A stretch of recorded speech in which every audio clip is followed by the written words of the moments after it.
Before we go into our brief Q&A, I would still like to remind you about the Innovation Awards.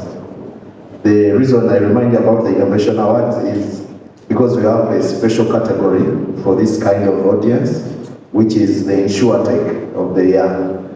So this will help push you miles ahead. Last year, I think our winner was Turaco for this category. So if we have more solutions take part, I think this year's competition will be more vibrant. Can we have a projection from our online audience? Let's confirm we have an audience online.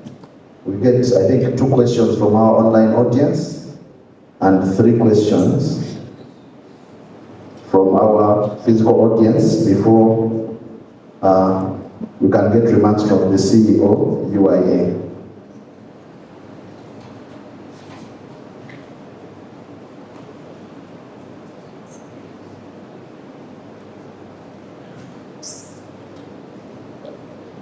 Do you have any questions?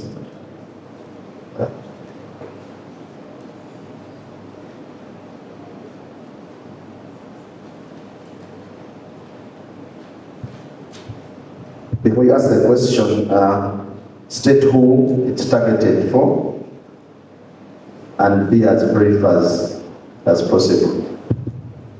Thank you so much. Congratulations to all the innovators. That's your IRA and innovation unit. My name is Martin Tito. I work with WTW. My question is directed to Agro Consortium, specifically looking to livestock insurance. I must say that livestock insurance is an area that presents a great opportunity.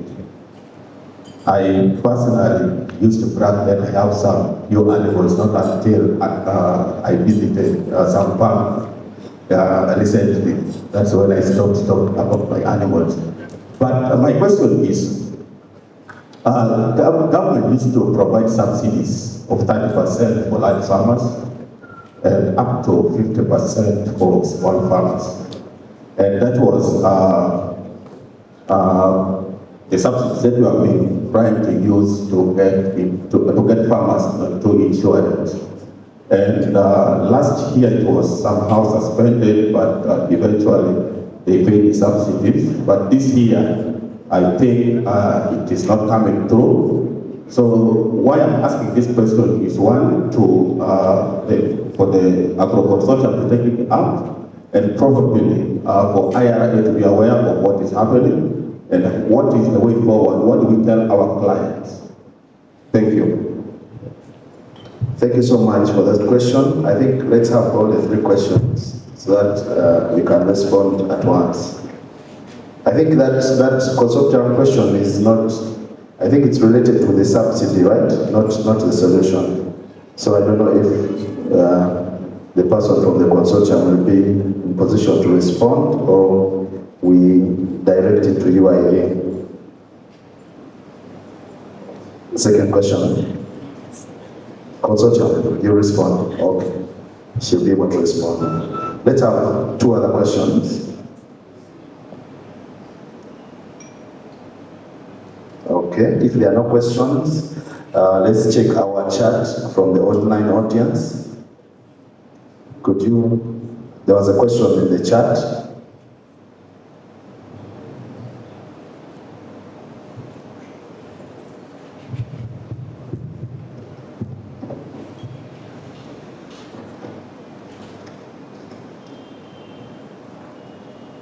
Okay, the question from the chat was stating that innovation usually runs ahead of regulation.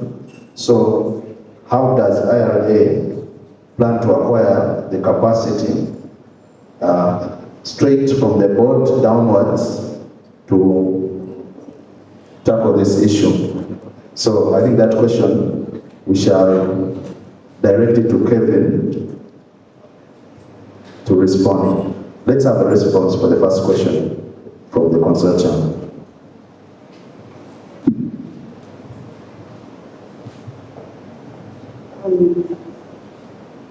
morning, everyone.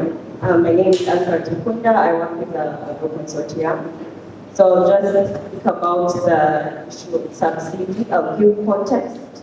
The government of Uganda provides 5 billion subsidy annually to allow the farmers to be able to afford agricultural insurance. So something that we have seen over the years is the number of insured farmers have grown significantly. In 2016, we were at 50,000 farmers. We've started to see the numbers get to, we are at 650,000 farmers currently. So that then means that the subsidy is not sufficient.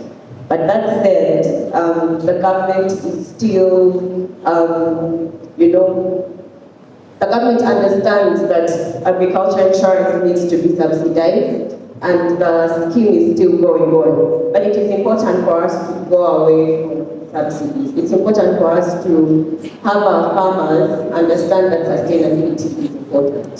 So please reach out to us. The government is still continuing with the scheme and subsidies are available. But something I want to explain is with the growth of insured farmers, these subsidies will not be sufficient. So as we sell agriculture insurance, let us have our farmers understand that it is important that there is more sustainability, that they're able to pay insurance, to pay premiums for themselves eventually.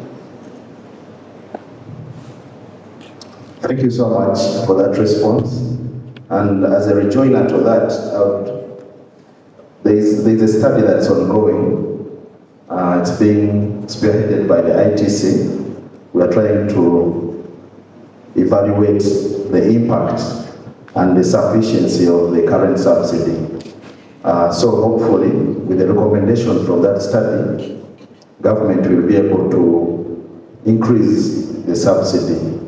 But still, we need to also to think of moving away from the subsidy, given the resource constraint on the national budget, because come next year, the constraint is real on the budget, so there's not much we can do. Government is constrained. Let's have a response from Kevin, the question about IRA. Thank you. I didn't get the question fully, but my understanding of the question is what we are doing as the authority to ensure that from the board downwards there's capacity to supervise our players around the fact that there's innovation preceding regulation. In regards to the problem at hand, it shall always be a problem that innovation will go ahead of the regulator. It's something that we are braced to. We know that that is the challenge that we have at hand. And there is no particular training that exists anywhere for innovation. Yeah? So that's the other challenge we're faced with. But as a regulator, of course, innovation is a core value. We intend to embrace, or actually not intend, but we do embrace innovation in everything that we do, from the board downwards. So if you look just at our core value, we have integrity, we have professionalism, but we have that key core value called innovation. And so it's something that we try to, I'd say, attack from different angles, from training, from the people that are hired, from the interactions that we face, from the systems that we use. We're always trying to ask ourselves, how can we innovate around this? I know we can't succeed, but we can only attempt. And so we'll always be behind, but we'll always try and catch up. Thank you. Thank you so much, Kevin. At this moment, I'd like to invite the CEO UIA to give us the perspective from the industry and usher us into the next session, which is Know Your Innovator, and probably close. You're most welcome, Mr. Jalan. Thank you very much, Mr. Moderator and MC. Now, unfortunately, I don't know how to address myself to the protocol. the high table where I saw the directors of IRA is now empty. I don't know if I should now turn and face the side, and Kevin, the acting CEO of IRA, you may want to guide. So the CEO of IRA in absentia, CEOs present in the room. First and foremost, still morning, a couple of minutes to afternoon, good morning. I must congratulate the IRA on these efforts, without a doubt. And I think IRA deserves a hand clap bigger than that from the industry. IRA has led by example. They have demonstrated that innovation is an important driver for our industry, not only through your collaboration with the Innovation Village, but also through the awards and also the conducive environment that you have provided as you regulate and spearhead and oversee the industry. Now, also I must congratulate the firms that are graduating today. Honestly speaking, I have been challenged, Mr. Katete, and I will continue facing your side because I strongly believe that being the chairman of this team, we are also standing CEO for IRA. I must commend the teams that are graduating this morning. We have been challenged as players. The solutions that we have seen this morning, the waste solution, I think there was also we call it whatever it is, but the solutions provided are very timely, and they are responding to some of the challenges that we have as an industry. And of course, the gentleman mentioned that many of us, I don't know if he was referring to Saul, have been in the industry far longer than they've been on earth as the young team, but they have challenged us in all honesty. What they have done is to respond to the concept of how do we place insurance in the daily lives of people. And I think that is what we've been grappling with as a sector. I saw the solution from the plastic side, and what you're simply challenging us to do is how do we place insurance right where the livelihood, where the daily lives of the people that we are targeting is all about. And I think these innovations are responding to that aspect. Now, of course, IRA, while you have done very well in terms of providing this platform, the biggest question that I see is what's next. As insurers, we must provide the necessary capacity to support these innovations. But also as IRA, you must play a part in ensuring that it just does not stop in this room. Now, a typical university will churn out graduates who go seeking for employment. Now, the IRA cannot afford to be that kind of university, and you must take the lead in ensuring that these solutions are implemented. And what do I mean? We have a problem as an industry. The industry is growing, I think by third quarter, what about 11-12%. We've had growth, double-digit growth for the last couple of years. And trust me, as players, we seem to be comfortable. Because we are taking this growth for granted, we don't seem to want to get out of our comfort zone. And that is now where, Lemisa, that is why I'm throwing it back at IRA. My thinking is that you must come up with initiatives that ensure that the players tap into the innovations that we see today. And I'm going to give an example, and Kevin, this is just an example. I'm not saying that that is what the IRA should do. It is just an example. For example, the IRA collects a levy of 1.5 from the premiums that we write as an industry. You could say that maybe a 0.25% goes back to the company for purposes of ensuring that they drive innovation and implement these solutions. And you could follow and ensure that this money is accounted for. I thought the members would clap for that. I don't know, but I strongly believe that there must be a way that the IRA follows through. Like I said, it was an example. It is not what you should do. There must be a way of ensuring that these solutions are implemented. The other issue that I see is that as the association, as the regulator, and the rest of the players in this space, the bodies that we have, we must also lead by example. First of all, innovation, I believe, is just not simply about technology, but technology is just part of innovation. Are we innovating as the association? Are we demonstrating innovation as IRA? Are we demonstrating innovation as IBAO? Are you demonstrating innovation as the different bodies? Because once we demonstrate innovation and lead by example, and I want to commend ITC because for them they have demonstrated their solution here. If we can be able to lead by example, automate our processes, ensure that our service between IRA, the players, UIA, and the players is seamless.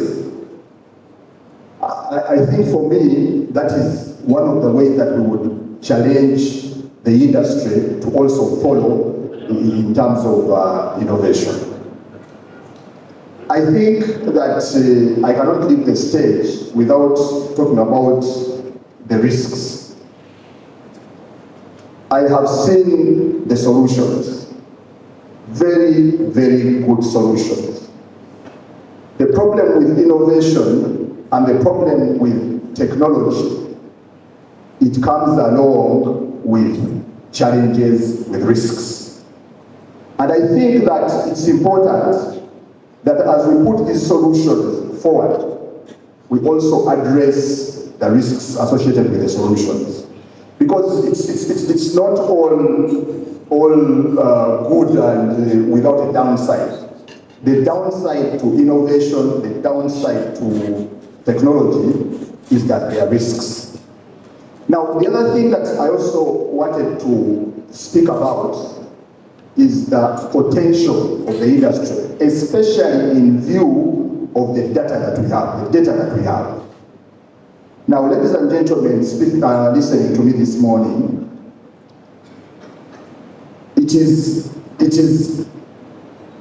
I'm looking for the right word. It is amazing in terms of the amount of data that we hold as an industry and what we can be able to do with that data. And what sort of innovation we can be able to harness from the data that we have. And I will give an example. Recently, the association launched an actuarial study, and we have the report into medical insurance. Medical insurance for the longest time has been loss-making. As we speak, it's still loss-making. The actuarial report and the actuary that we enrolled to come up with this report did not use information from anywhere else. They used the information that we have currently to provide insights into what we should be doing as an industry. And I think for me that is innovation. You cannot believe one of the things that they mentioned to us was that the retail customers under medical, those that pay out of their own funds, those that meet their premiums personally, unlike you, Mr. Katete, and I, who are paid for by IRA and UIA, the claims under that category is very low, and it's a very profitable segment. So all we need to do is innovate products that speak to the retail side.